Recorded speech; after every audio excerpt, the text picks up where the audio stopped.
아이들이 점점 특히 젊은 청년들이 그림을 이제 교실방 와서 작품을 하고 그림을 그리고 하다 보니까 기분도 좋아지고 우울증이 사라졌다는 거예요. 그래서 제가 그림은 우리 어릴 때 잡지 같은 거 보면 너무 예쁜 연예인 나오면 네네 그런 애들이 있었어요. 맞아요. 왜 그런 거예요?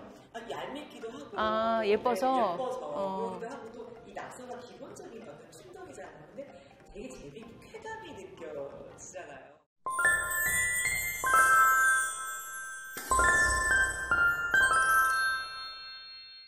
마음이 힘들거나 우울할 때 여러분 어디에서 마음의 위안을 얻으시나요? 친구, 가족, 아는 사람들과 만나서 대화를 나누는 것도 좋지만 때로는 오롯이 나 자신에 집중해서 나의 감정, 나의 마음을 들여다보는 것에서 치유를 받기도 합니다. 그럴 때 아름다운 풍경, 좋은 노래 한 곡, 그리고 멋진 영화 한 편이 있다면 도움이 되겠죠. 오늘 북토크에 모신 이 작가께서는 그림에서 바로 그런 실마리를 얻는다고 하십니다. 내 마음과 만나는 방법으로 그림을 이야기하시는 분. 2022년 연말 바로 며칠 전에 나온 신간입니다. 그림 마음을 만나다 화해를 쓰신 김선현 작가님 소개합니다. 반갑습니다. 네, 안녕하세요. 안녕하세요.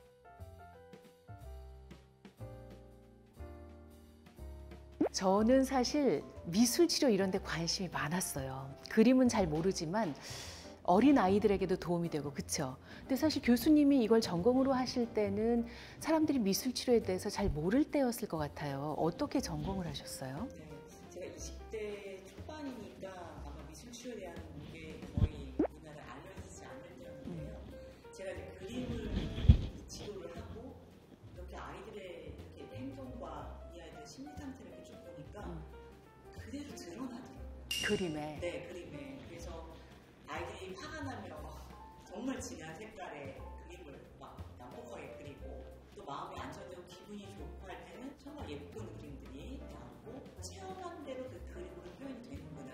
그림을 잘 그리고 못 그리고를 떠나서 이런 표현에 좀 놀랬고요. 결정적인 거는 제가 지도를 이제 대학을 마치고 이제 작품을 지도하는데 아이들이 점점 특히 젊은 청년들이 그림을 이제 교실방 와서 작품을 하고 그림을 그리고 하다 보니까 기분도 좋아지고 우울증이 사라졌다는 거예요. 그래서 제가 그림은 치료의 힘이 있구나라고 해서 미술치료에 대해서 이제 본격적으로 공부를 하기 시작했습니다. 지금은 미술치료가 아주 일반화되었죠? 네, 지금은 많은 곳에서 미술을 통해서 심리치료하는 게 이제 일반화돼서 아동, 청소년뿐만 아니라 노인들 그리고 또 병원에서 환자들 대상으로도 굉장히 많이 하고 있고요. 이게 이제 미술치료인데 미술치료는 크게 두 가지 방법이 있어요. 하나는 직접 참여를 해야 되는 거예요. 만들기도 하고 그리고 두 번째는 좋은 그림을 감상하는 게 좋은 치료가 돼서 우리가 이제 어떤 그림을 보면 갑자기 내 마음을 와닿는 것 같고 눈물이 나고 막 짠할 때 있잖아요. 그럼 그 그림이 주는 나에게 어떤 그 메시지가 있는 거예요. 작가가 좋아서 그럴 수도 있고 색깔이 좋아서 그럴 수도 있고 형태가 좋아서 할 수도 있고 그래서 어떤 그림을 보느냐에 따라서 이게 또 치료가 될 수 있고 힐링이 될 수 있기 때문에 이렇게 미술치료는 크게 두 가지 방법으로 볼 수 있습니다. 자연스럽게 이제 책 얘기로 접어들 수 있겠는데요. 아직 책이 나온 지가 얼마 되지 않아서 우리 독자들 또 구독자들은 전혀 모르실 것 같아요. 물론 이제 개정판이긴 하지만 직접 한번 이 책이 어떤 책이다 소개를 해주시면 좋겠어요. 네, 이 책은 2016년도에 책이 나온 화해라는 이름으로 핑크빛 표지로 나왔었습니다. 네, 그러다 이번에 이제 개정판을 냈는데요.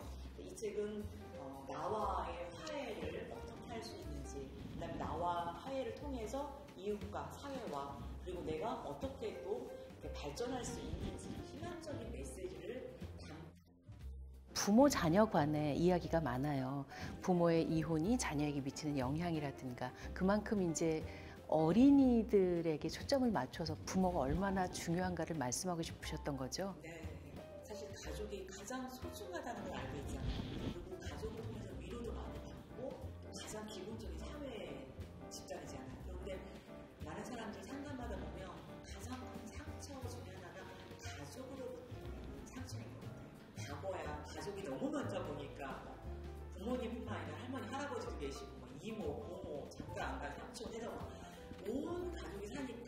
그래도 이 사람하고 틀어지면 이 사람하고 대화하고 이러면서 다양한 어떤 이제 자본을 받았다 상담을 했는데 최근에 와서는 굉장히 작은 방에 홀로 있다 보니까 직접적인 상처들을 많이 받고 해결하기 굉장히 힘든 가운데 있었던 것 같아요. 그래서 가장 기본적인 상처는 가족한테 받을 수 있는데요. 사실 부모는 내가 선택할 수 있는 게 아니잖아요.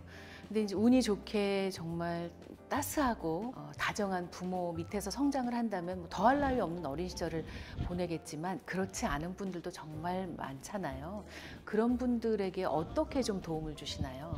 그림을 보고 같이 대화를 나누고 그러다가 뭐 자기네 감정들이 이제 이입이 돼가지고 이 부모와 이 자녀 그림이 저 같아요. 뭐 이런 경우도 많이 있고 심지어는 어떤 그림 한 장을 보고 펑펑 우시는 분이 있어요. 아무 얘기도 하지 않았는데 왜냐면 그 그림을 통해서 자기 아픔이 정확히 표현된다는 생각을 하셔서 우시는 분이 많이 계시거든요.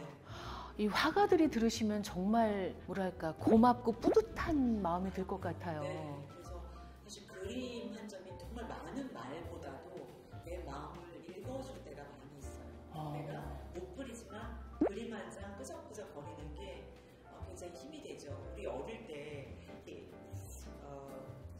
잡지 같은 거 보면 너무 예쁜 연예인 나오면 기분 네네 그런 애들이 있었어요. 맞아요.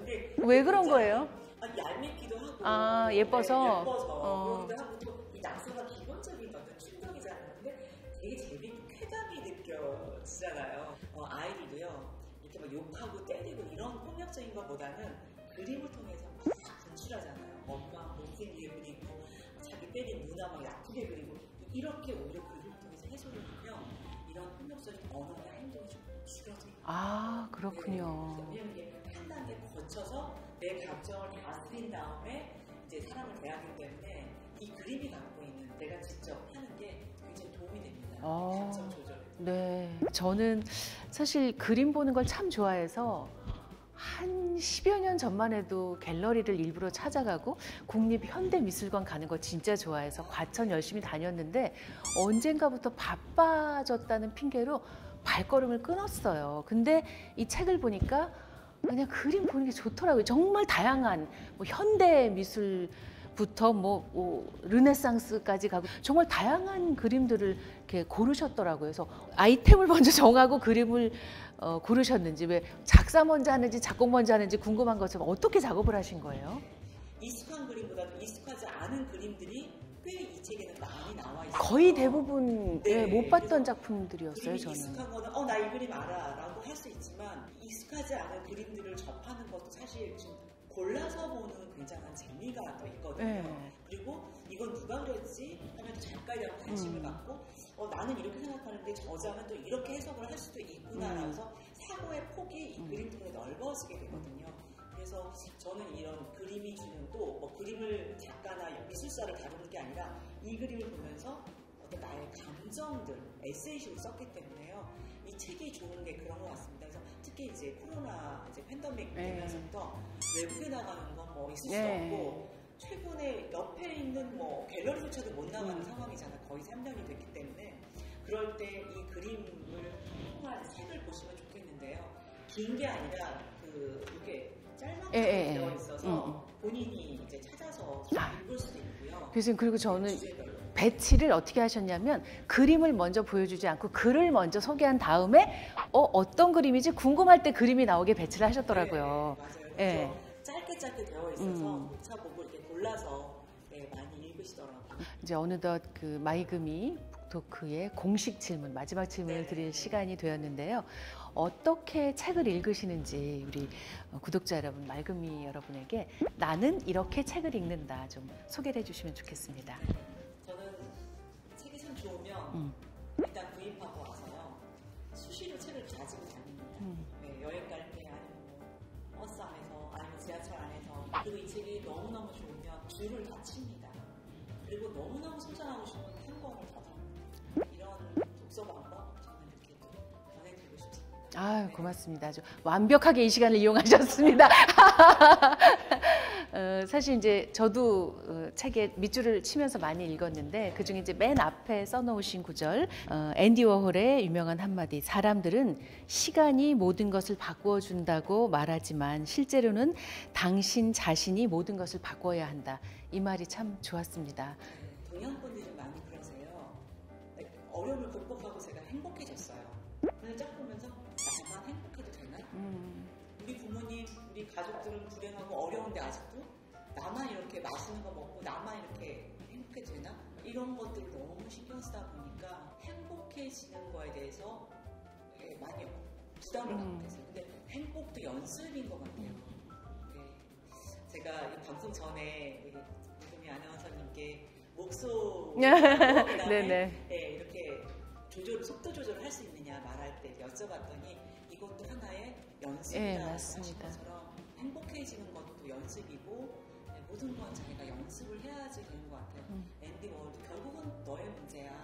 네가 시작을 해야 돼. 라는 것처럼 오늘 저는 사실 촬영 전에 그것도 하나를 또 기억하면서 또 되게 기뻤습니다. 네네. 아유. 연습을 많이 하겠습니다. 아유, 고맙습니다. 네. 정말 2023년 새해에는 행복해지는 연습을 많이 하는 그런 한 해가 되면 좋겠습니다. 오늘 고맙습니다. 네, 고맙습니다. 와.